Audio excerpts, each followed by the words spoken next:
The Philippines' unemployment rate climbed to 4.5% in January job quality 2024. remains a persistent concern. 2.21 million Filipinos. People here without tell a us there are job. more and more job applicants here desperate to find a job overseas.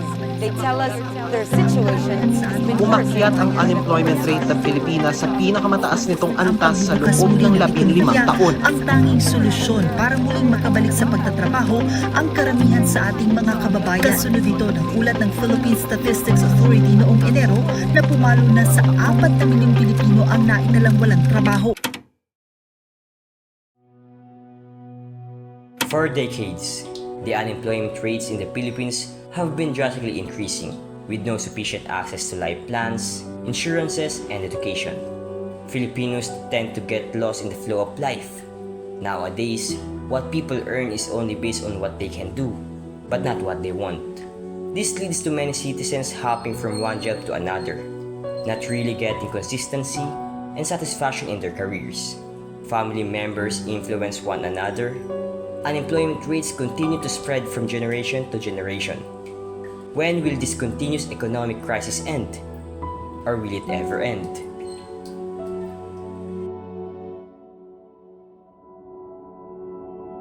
Every day, we've met a lot of people on the road, in jeeps, trains, and restaurants. Each one of them carries a story of hope, problems, and achievements. Have you ever wondered how many individuals are looking for jobs, going for an interview, and hoping to be hired you bump into? But what's the real condition of the Philippines when it comes to unemployment rate? And what do the government officials say about this? According to the Philippine Statistics Authority, the unemployment rate in the Philippines decreased to 3.6% in November 2023 from 4.2% in the previous months. As Senate Leader Joel Villanueva said that the continuous improvement in our unemployment rate is a clear indication that our economy, particularly our labor sector, has fully recovered and think the policies being implemented are working. The unemployment rate somehow declined, yet we can't deny the fact that a lot of Filipinos still find it hard to have a stable job. But what does the government do about it? Senator Joel Villanueva, who principally sponsored and authored Republic Act No. 11962 or the 𝗨𝗏𝗪 Act, and was signed into law on September 27, 2023, said that will ensure that we will have a comprehensive and synergized employment plan that is aligned with our incentive system, giving priority to education and training and employment generation. As you can see in the data, there is an increase in the unemployment rate in January 2024 from the recorded rate in December 2023. If there's a continuous rise in the unemployment rate, millions of Filipinos will be affected.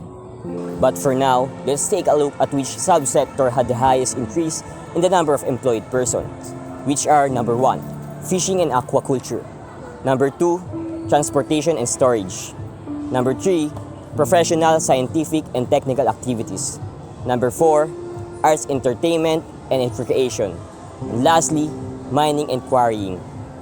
Meanwhile, the subsector with the largest drop in the number of employed persons are the number 1, wholesale and retail trade, repair of motor vehicles and motorcycles. Number 2, agriculture and forestry.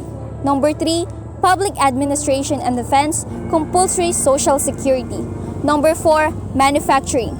5, accommodation and food service activities. As the employment rate gets higher, it only means that the employed need to work double to meet the demand and responsibility of their jobs.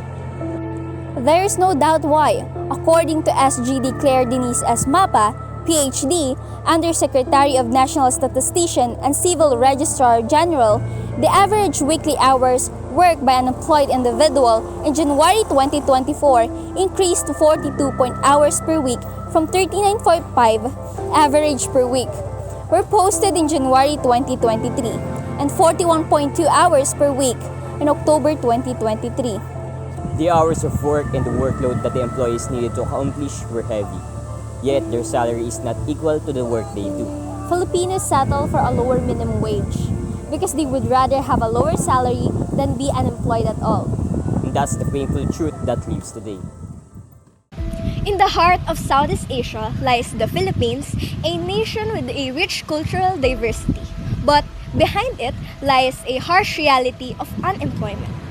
Unemployment isn't about numbers. It's about people struggling to make ends meet. Unemployment, a pressing issue that not only affects individuals but also has far-reaching consequences for the economic stability of the entire country. Unemployment not only robs individuals of their livelihood but also stifles economic growth, with a large portion of the population unable to find work. Consumer spending decreases, leading to a slowdown in various industries.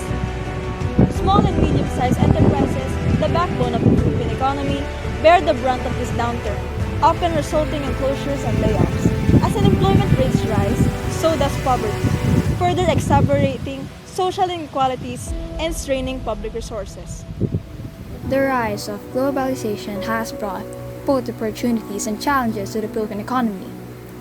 On one hand, it has opened up new markets and created demand for skilled workers in sectors such as business process outsourcing and information technology.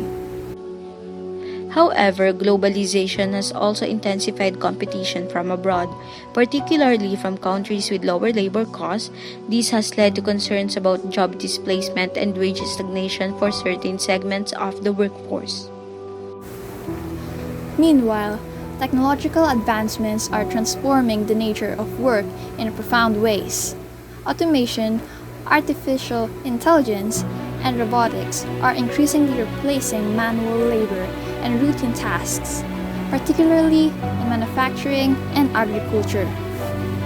While these technologies have the potential to boost productivity and efficiency, they also pose challenges for workers who may find their skills obsolete in the face of automation.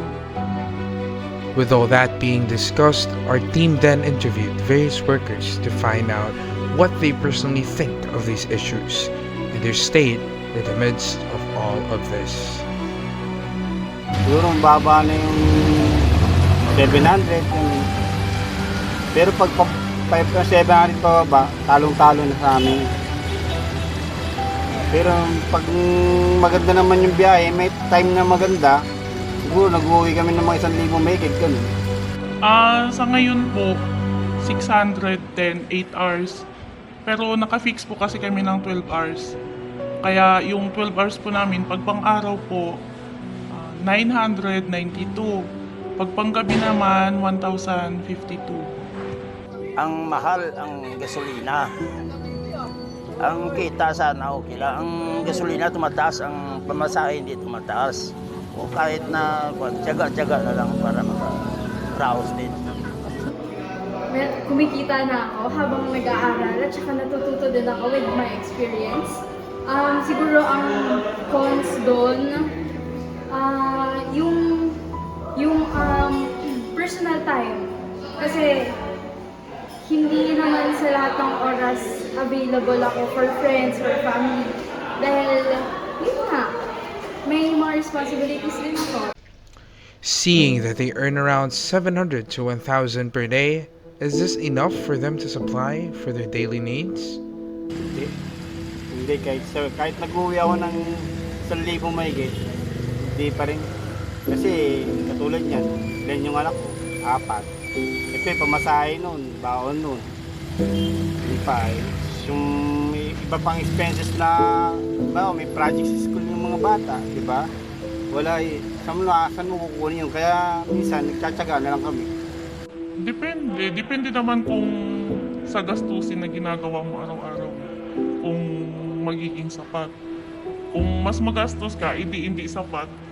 Pero pag mas matipid ka, magiging sapat siya. Araos din kasi minsan kumikita ka 500,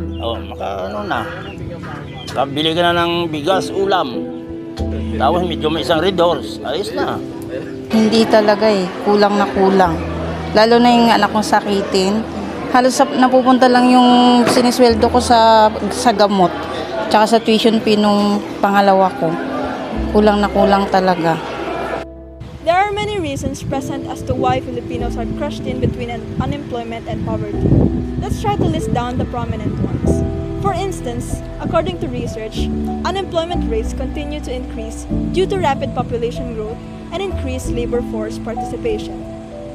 It is also highly considered that real GDP growth is held accountable for that said issue. In a way, it is concluded that a way to combat unemployment rates is to pursue higher economic growth. In addition to that, a person's wage is also deemed as one of the factors. Reduced unemployment rates can be related to the negative impact of minimum wages to our workers. Overall, there are just so many factors to be considered in terms of the subject. However, the real question remains, where is the improvement that we expect? Moreover, the National Economic and Development Authority, or NEDA, promised the masses that the government will build an environment likely to pursue local and foreign investments to attract more job possibilities. Even so, we cannot really state that there has been any vast improvement with this problem that we once faced and unfortunately is still facing. If there is, will we even be telling this story with you? It is inevitable to say that resolving this issue will need wide resources and plenty of working hands. Despite all the obstacles this country is currently facing, we are here to tell you that you can do something. You can initiate a change. We can be the catalyst of growth, even little by little. Society can increase the employment rates for Filipinos by the following. First, we can support the creation of new job opportunities and the growth of existing industries in order to absorb more workers. Secondly, we can provide training and education programs to help local workers upskill and reskill. It is imperative for us as a society to recognize the urgent need for equitable policies, sustainable development initiatives, and proactive measures to mitigate the adverse effects of globalization. Let us heed this call to action and stand together in solidarity to ensure the future of our economy and assure that no Filipino is left behind in the pursuit of progress and prosperity. We go back to the question, how does employment look in our country's future?